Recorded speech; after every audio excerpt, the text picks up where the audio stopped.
BBO War, Black Box Online Radio, coming to you from West Virginia at heart and from around the globe. And hello, Nedheads. Hello, Black Box Battalion. Today is Friday, another Cooper Friday. Welcome to the show. How's everybody doing? On Fridays, I talk to you guys about D.B. Cooper, the man responsible for the only unsolved skyjacking in U.S. aviation history. And in this episode, I will be revisiting E. Howard Hunt as a D.B. Cooper suspect, going through the points in the book D.B. Cooper, Examined, Identified, and Exposed, and of course, continuing with the Cooper Profile segment, which is all about the psychological profiling of skyjackers. And you guys know the drill. You can hit the like button if you want, subscribe if you haven't, and drop a comment down below if you have something to say about D.B. Cooper. For larger things, you can send them to me at blackboxonlineradio@aol.com. And I am your host, Box Ned. I have two quick announcements, and the first is that there will be a new episode on this channel about the disappearance of Maura Murray coming out this weekend, and that will most likely come out on Saturday, tomorrow, to those who are listening to this as it's coming out live. And if you're listening to this in the future, feel free to check out a bonus episode on this channel about the disappearance of Maura Murray and some of my other content. I have several on that case, and tomorrow's episode will be an interview segment. And the second is that there are multiple shows that I do on BDO Bar, and I talk about different subjects. One of them is the Zodiac Killer, so it gives me pleasure to tell you that this episode is partially sponsored by Michael Cole, a friend of the show and author of the Zodiac Revisited trilogy. This series explores the Zodiac case in depth. It covers the facts of the case in Volume 1, fact-based speculation in Volume 2, and the third volume ties it all together. You can get this anywhere you get your true crime books, and if you like it, please give Michael a 5-star review.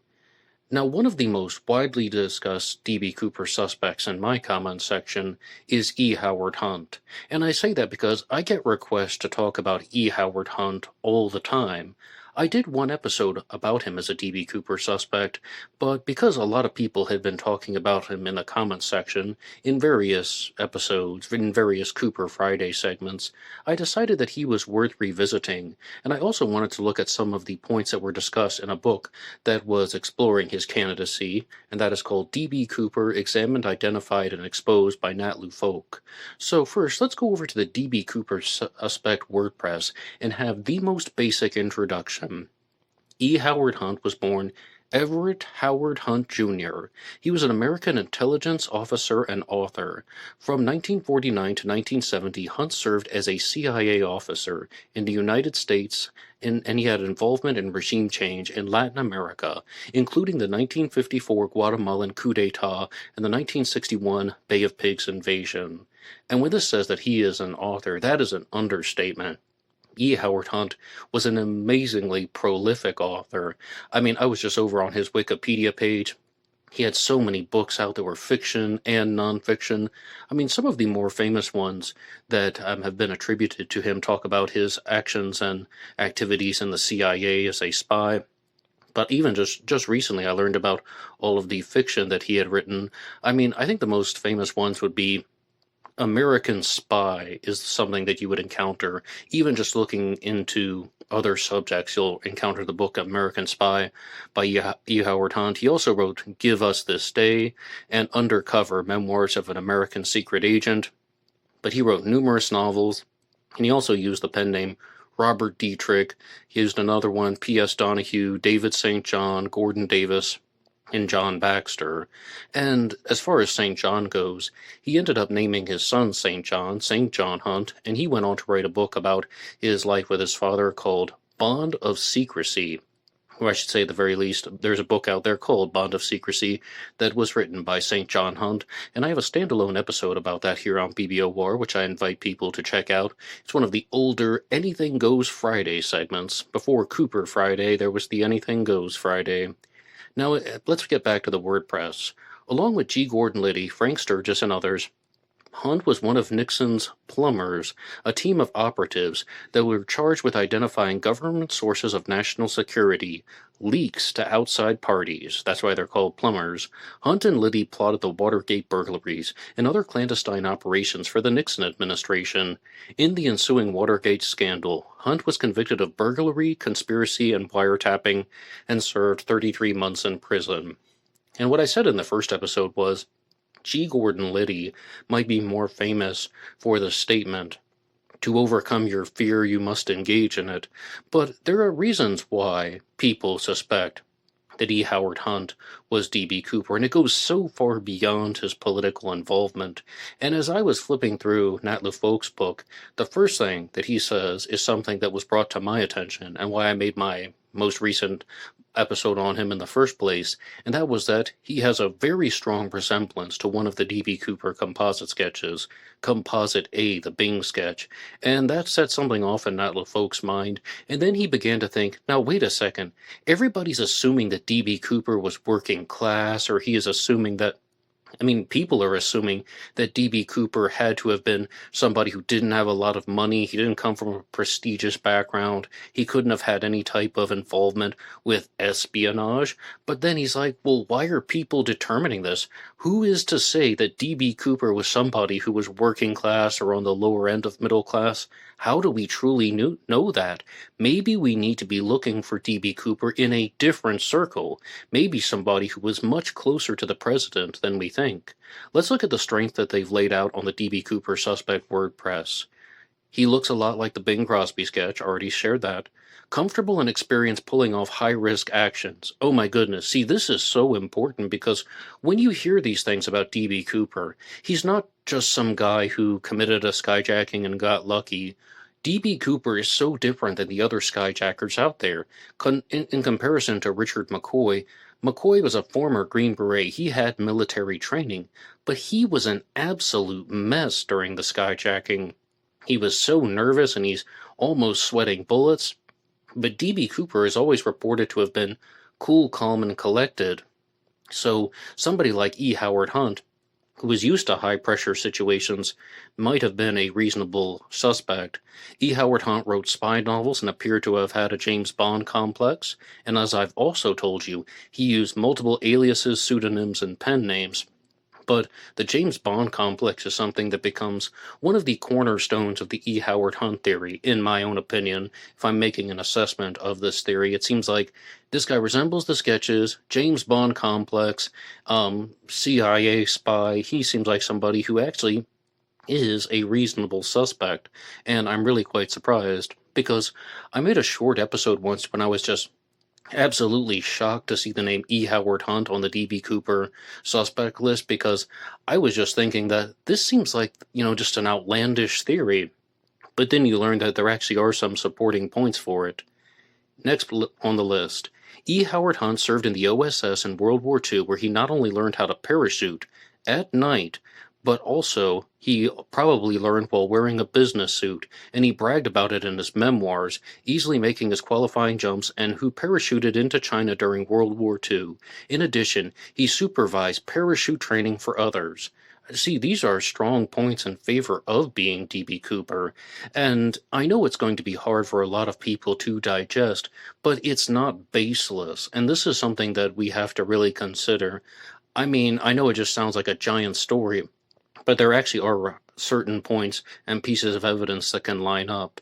E. Howard Hunt also had experience laundering money in foreign countries. His job for Nixon made him do so in the spring of 1972, and according to his son, he withdrew somewhere between $100,000 and $200,000 from a safe deposit box after the final Watergate break-in. He and his 17-year-old son subsequently hid it in the home's air duct.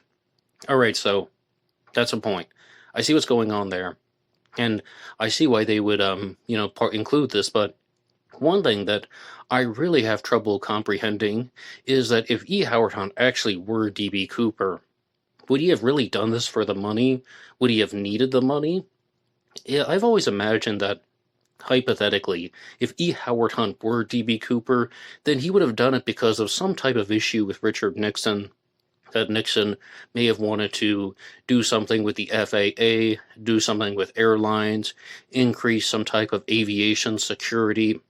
And this would be the concept of having a CIA operative or former CIA operative or Watergate plumber, some person who is close to the president did this to further a political agenda, because I wouldn't be convinced that E. Howard Hunt would have needed the money. That's just one of my takes on the subject. What do you think about that? And the weaknesses for E. Howard Hunt being D.B. Cooper are, while not yet famous and infamous, still occupied a relatively higher profile job than one would expect for someone who would commit such a crime. I mean, Nat LuFolk brought that up. He's like, well, I mean, who's to say that D.B. Cooper wasn't somebody who was close to the president? But it does defy expectation. I mean, and E. Howard Hunt would go on to be featured on television. He would testify before Congress, and none of the flight attendants or the witnesses said something to the effect of, hey, that's the guy that was on the plane. They didn't recognize him in any public appearances and say, hey, that was D.B. Cooper, or perhaps we can call him Dan Cooper at the time. They didn't say, that's the skyjacker, so that is a strike against him. The next one is, difficult to imagine that after Hunt became infamous, one of the witnesses could not have alerted the FBI. Perfect. And E. Howard Hunt had blue eyes. I'm almost about to throw away D.B. Cooper's eye color. We've had suspects with all kinds of eye color, whether it's blue like E. Howard Hunt and Sheridan Peterson, brown like the majority of the suspects, and then we also have people like Ted Braden, who had that type of green hazel eyes that seem like they can change color, and I kid thee not. I mean, when I've talked to people in the past who have had green or hazel eyes, they do say that their eyes change color during certain periods of time, and they swear by it. And you know, they're basing this on their own experiences, so I don't think it's completely out of line, but I'm not convinced that they actually know what color D.B. Cooper's eyes were. What do you think about that? You can weigh in the comment section down below. But I told you in Nat LuFolk's book, D.B. Cooper, Examined, Identified, and Exposed, he has a list of 11 points about D.B. Cooper that he wants to talk about. Now, this is an older book, and it came out in 2019, and he starts by trying to clarify some of the myths of the case.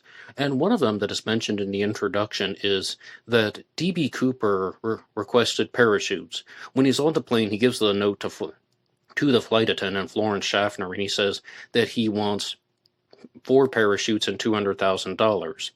But when he was provided the parachutes, the myth is that they wanted to give him military parachutes, and he refused them and said that he wanted civilian parachutes. But as far as, Nat LuFolk is saying in the book, no, D.B. Cooper jumped with a naval parachute. And I'm like, yes, I don't really think that that's a widely held belief in this current decade. I mean, again, this book came out in 2019. D.B. Cooper jumped with a naval issue parachute and a naval style parachute. I don't know what he's basing this myth on.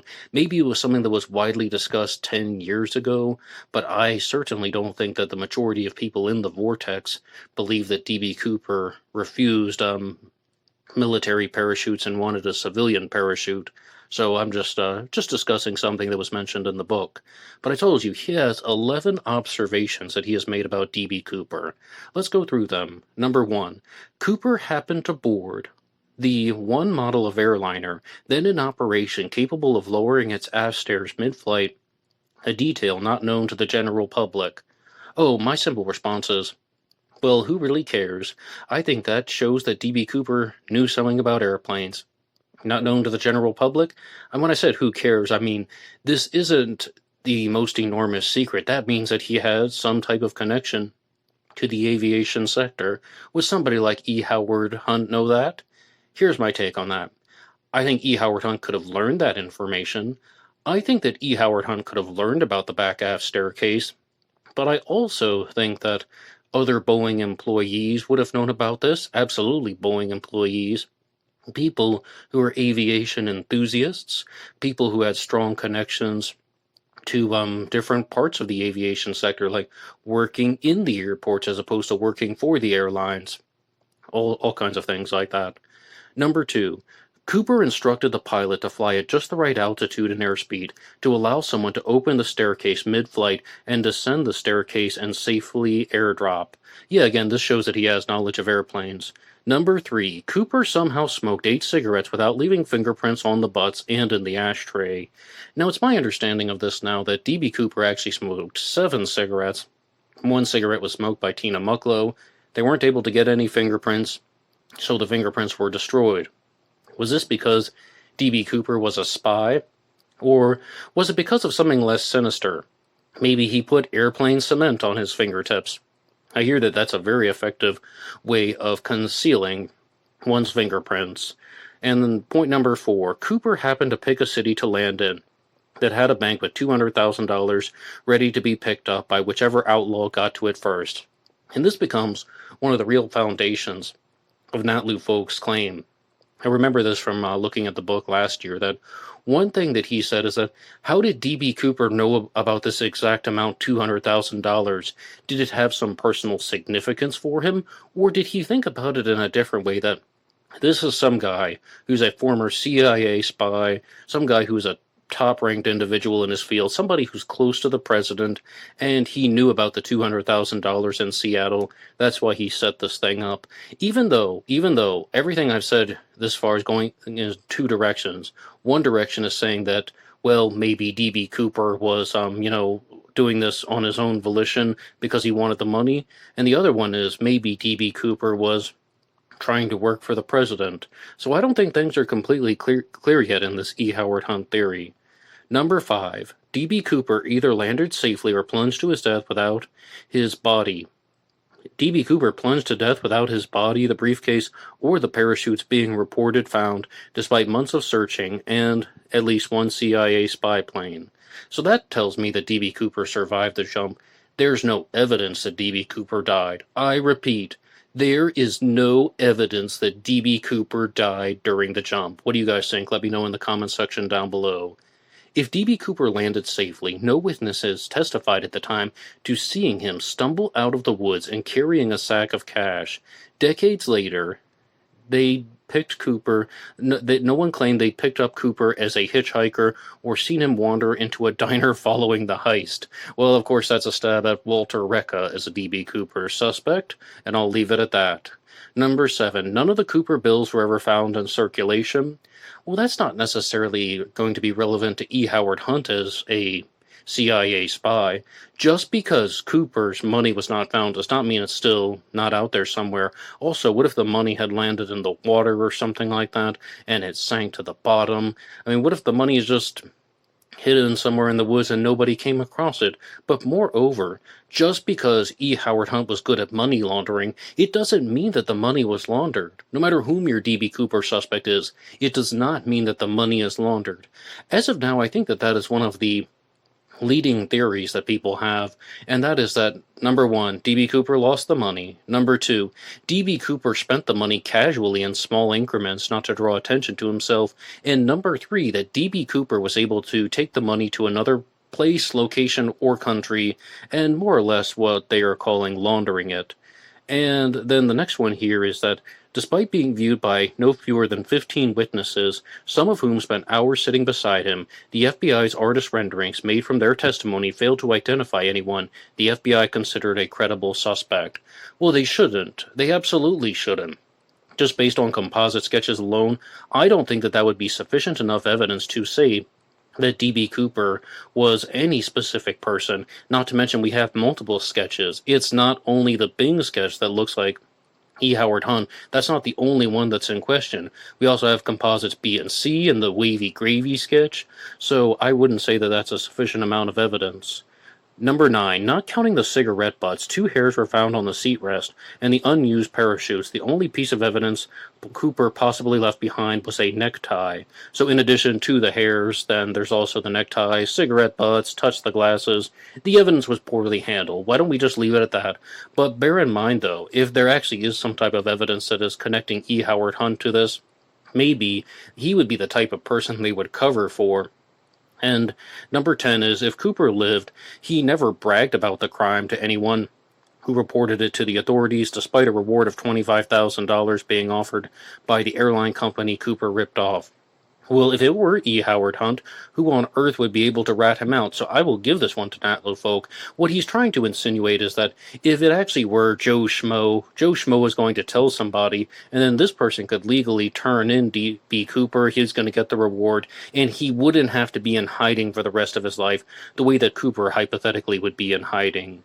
And number 11 is, whether Cooper survived or died in the jump, the FBI failed to solve the case after 40 years of trying. And then there's a question that is asked to the reader. All dumb luck? Question mark? Unlikely. So, what I believe that Nat LuFolk is saying, these 11 points are talking about some of the oddities in the case, and they're really trying to make it look like D.B. Cooper was somebody who perhaps was someone who actually did have some type of strong connection to a higher ranking body. That this isn't just some ordinary lower middle class guy who needed the money, who had a creative idea, or he saw the Paulsini skyjacking in the newspapers and thought, you know what, I'm going to commit my own skyjacking. So this could be somebody who actually did have some type of CIA background. Here is a problem, though, with E. Howard Hunt as a D.B. Cooper suspect. I think that a lot of these issues also apply to a different D.B. Cooper suspect, and his name is Ted Braden. And I would just have to say that I think Ted Braden is a stronger suspect than E. Howard Hunt. But let me know what you think in the comment section down below. And as far as the Cooper profile segment goes this week, I'm going to do something very different. This episode is going to be coming out on September 12th to those of you who are listening to it live, and on September 11th of 2001, we saw the worst terrorist attack that the United States has ever seen. And I've been meaning for some time to talk about some parallels between D.B. Cooper and the 9/11 skyjackers, so perhaps now is an appropriate time. And in the Cooper Profile segment, I talk about the psychological profiling of skyjackers, and for the first time I will not be mentioning the writings of Dr. David G. Hubbard. He is somebody who really wanted to be a groundbreaker in terms of profiling people who hijack airplanes, because at the time, these crimes started in the mid-20th century, and they really hadn't explored this from a psychological perspective. Dr. David G. Hubbard was a psychiatrist who wrote 2 books called The Skyjacker and Winning Back the Sky, but in this episode, I want to look at a different source. There was a documentary made called Child of Rage, and that is one that is going to be very familiar to people who closely follow true crime cases, and it told the story of a girl who grew up with reactive attachment disorder, and her name was Beth Thomas, and she actually ended up overcoming a lot of her mental health issues, and when she was 32 years old, she was working as a nurse, and she did an interview, which you can hear on YouTube, and it's available on the channel Life Chariot. And Beth Thomas was saying that she speculated that the 9/11 hijackers may have also had reactive attachment disorder, or allow me to clarify, some of the 9/11 hijackers may have had reactive attachment disorder, because this is going to be a disorder that's all about the lack of bonding. So the thing that I would like to discuss in the Cooper Profile segment here is, did D.B. Cooper have reactive attachment disorder? Let's look at some of these ideas that are over on the Mayo Clinic website. And as Dr. Todd Grande would always say, this was a real person that we're talking about, so I'm not diagnosing anyone. Only speculating about what may be possible. Okay, and reactive attachment disorder. It is a rare but serious condition in which an infant or young child doesn't establish healthy attachments with parents or caregivers. I totally get it. Because when I was reading the book The Skyjacker, it's all about this. It's all about how one major commonality with skyjackers is they do not bond well with their parents. Now, I think somebody like Beth Thomas, the girl from Child of Rage, who went on to become a healthcare professional herself, is probably thinking about that in the same way. That, this is all about the lack of bonding, the type of person that's going to skyjack an airplane. But there are also very specific reasons for this, that somebody is choosing to skyjack because it represents distance. And that stuff might sound really, really cutesy and metaphorical, but it's a real commonality that is found in Dr. David G. Hubbard's research. Reactive attachment disorder may develop if the child's basic needs for comfort, affection, and nurturing aren't met, and loving and caring and stable attachments with others are not established. Absolutely, all of this stuff is discussed in the Skyjacker. What do I talk to you guys about almost every time on the Cooper profile? Dr. David G. Hubbard frequently stated that a skyjacker tends to be somebody who is growing up with an alcoholic father and a zealot mother. So he's not really getting this type of bonding with each one of them because in most cases, the child will grow up to reject religion to a certain extent. Now, with the 9/11 hijackers, it seemed like that they were doing some cause in the name of jihad, but it's always questionable how much they actually believed that. In other words, maybe they were just chasing glory or their own selfishness, their own self-image. They wanted to do something self-promoting. And I don't mean that arbitrarily. Perhaps in a future episode we can talk about some of the actions and activities of the skyjackers before the 9/11 hijackings. Now let's keep going here. With appropriate treatment, children who have reactive attachment disorder may develop more stable and healthy relationships with caregivers and others. I mean, this really is important because this goes to show that a lot of people who are discussed in the book The Skyjacker really start out with the lack of bonding. Then they go to juvenile delinquency. Then they go to slowly starting to establish relationships. A lot of people in The Skyjacker are in strong relationships, married, or they have an intimate partner, and there's something pushes them over the edge. There is a stressor in their life. Maybe it's money. Sometimes it's money, but in a lot of other times it's just dissatisfaction. So then they go from lack of bonding to delinquency to relationships to dissatisfaction, and ultimately they try to take control of an airplane. And it really does represent something about being above the earth, flying through the sky. It's an escape from the misery that is in their lives. So I totally think that this reactive attachment disorder stuff could be in line with a skyjacker, and I give credit to Beth Thomas for talking about it. But the parents or the caregivers need counseling and help, and the symptoms of reactive attachment disorder usually start in infancy. There's little research on signs and symptoms of reactive attachment disorder beyond early childhood, and it remains uncertain whether it occurs in children older than 5 years old.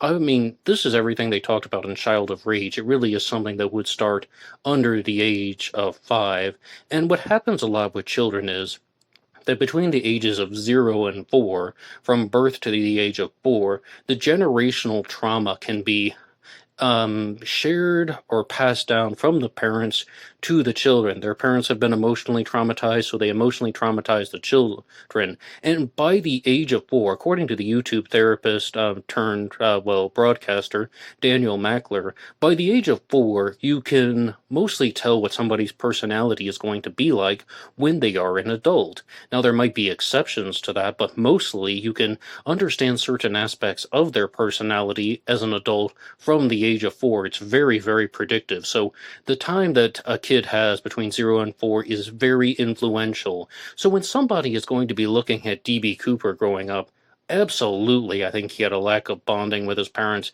Absolutely, I think he had a lack of bonding with almost anyone. That's why he would do something like committing a skyjacking, showing absolute indifference to the passengers. And the only reason why he's interacting with the flight attendants is for his own needs. He is just almost acting like a sociopath in a lot of ways.